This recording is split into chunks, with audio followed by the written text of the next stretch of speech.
Hello and welcome to this week's edition of the Weekend Preview. I'm joined with Calvin McAvoy in the King's office. Calvin, mate, bit of memorabilia behind us. The office is starting to take shape and so is Ballarat. How's it all going? Yeah, it's good, Jack. No, it's nice to get some photos up on the wall. It's been a little bit blank in here for a few months just while we've been getting things sorted, but it's starting to feel a bit more like a homey office anyway. That's good to hear. Now, we had some, I suppose, history in the making and on the weekend, and we were pretty lucky to be a part of it, and I suppose it was fitting. Jamie Carr, her 100th Metro winner for the season on Deep Speed, one of our horses, and you know, Tony and Calvin were a big part of Jamie's uprising as an apprentice in Adelaide. How special was that, Cal? Yeah, look, it was fantastic, Jack. It wasn't planned at all to be like that. Luke Curry sort of had a bit of a tumble off another horse a few weeks ago and decided to take a few weeks off, get his body right before the spring, and he would have normally been riding him, but anyway, she was a fitting replacement, and the horse was going so well. We were very confident that he could go out there and win, and it was just such good branding, good advertisement you just couldn't buy. So it was fantastic for Jamie and pretty lucky for us as well. Now we'll move on. We've obviously only got a couple of weeks before the new season starts, Calvin. We've had a few yearlings that have been able to, I suppose we call it, graduate from Anderson and head to Ballarat and getting into the system here and figuring out how it all works. How exciting is that? Yeah, really exciting, Jack. We've had probably 10 or 11 through the system here in Ballarat and still in at the moment, but it's really nice. It's good to bring them here and get them to see the new tracks and all the different tracks and the variety that we've got here at Ballarat. It's, I love seeing these young horses, their brains. You can see them concentrating, and when you present them with a new challenge each day, just seeing how they handle it. So, no, there's some ripping types there, and we haven't pressed them too hard just yet, but looking forward to just learning a little bit more about them in the next few weeks. Now we'll move on to this weekend's runners, where we have a total of 11 runners engaged. We'll start at Flemington, where we have the 2 runners. The first comes up in race 1. There's a bit of a tongue twister. A 2-year-old 1800 metre race where we have Tanaka Son, who I suppose would have a bit of confidence, you know, putting a couple of nice runs together. Yeah, he's a nice young horse. He actually did all of his work over here in Ballarat at the start of the prep, and he was a little bit difficult to get a guide on. He's pretty relaxed in his work, doesn't sort of overexert himself in any way. It's just hard to get a gauge of his ability. Had a couple of jump outs. It was the perfect race in Adelaide that we went to, and he ran sort of to the eye poorly, but he actually really got going late through the line. Ended up winning a 1500 metre maiden really well, and then last start up to 1800, I thought it was a pretty good effort. He hung in a bit. He wasn't quite battle hardened for it against the older horses, but I think the confidence we can get from him is he's had a run at the trip, where a lot of these horses, I think nearly all of these horses haven't.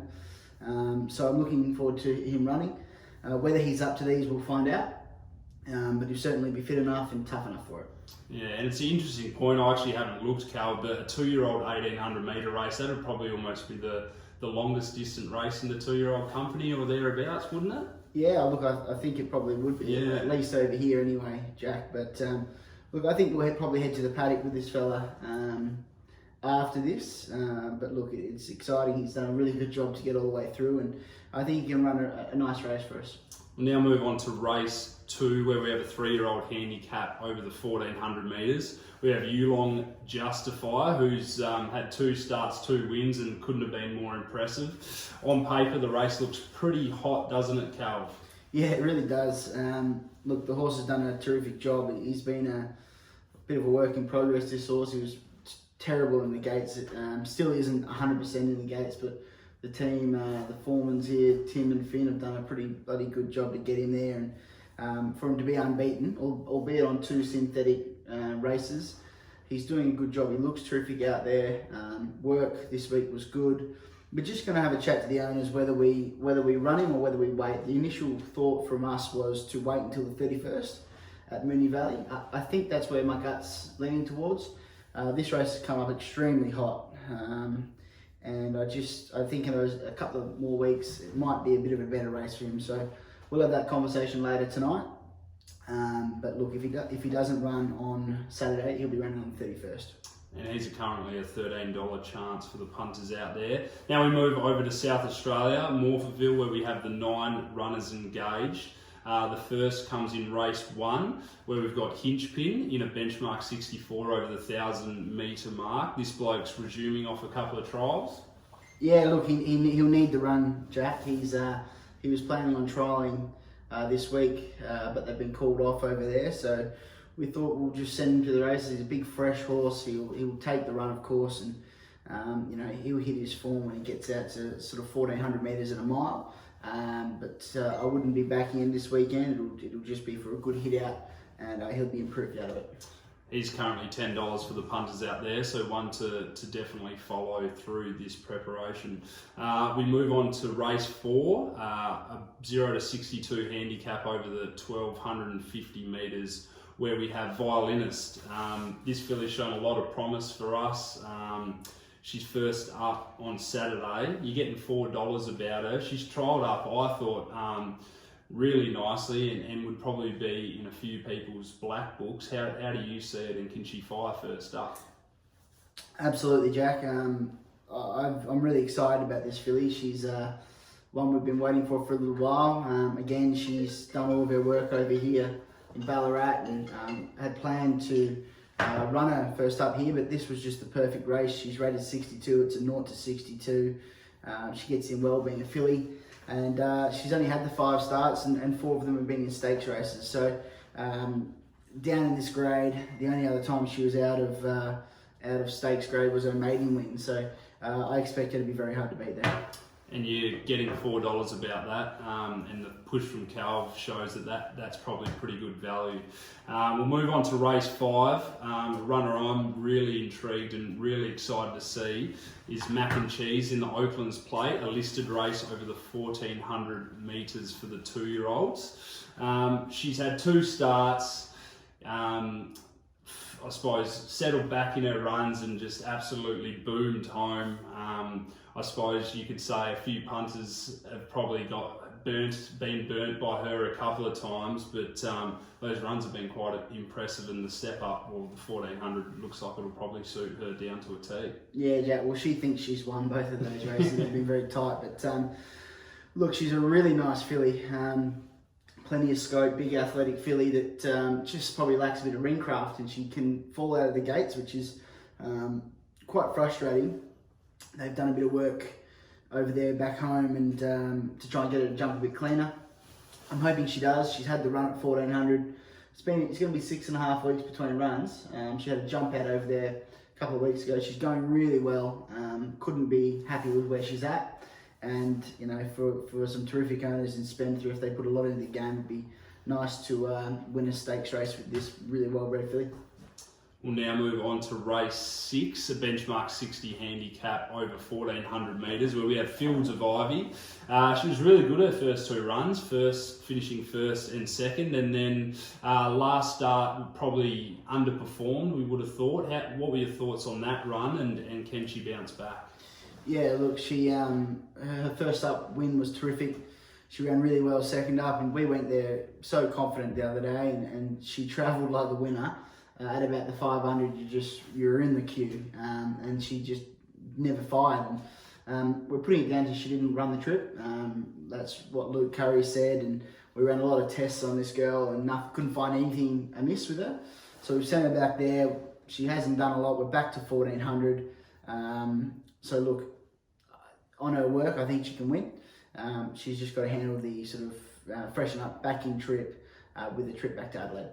The next race, we have 2 runners engaged. That's in race 7, a benchmark 62 over the 1,950 metres. The first I'll talk about is Love and Peace.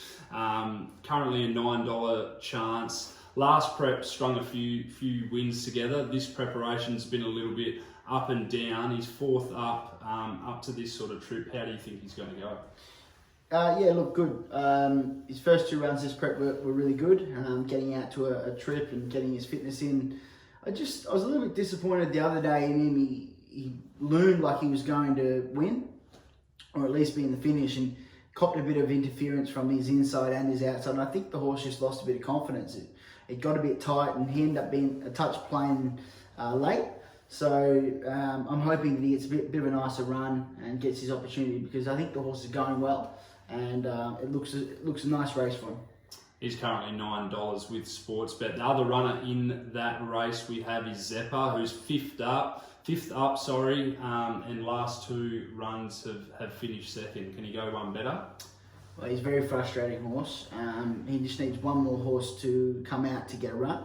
But just last start, he had the race on toast, and he hung in extremely bad. Barron had used all of his power to keep the horse straight, which he still couldn't do, and he threw it away. So they've changed a few things around with him at home, and he's a horse again with ability, but he needs a few things to go right. Unfortunately, he's a bit hard to trust.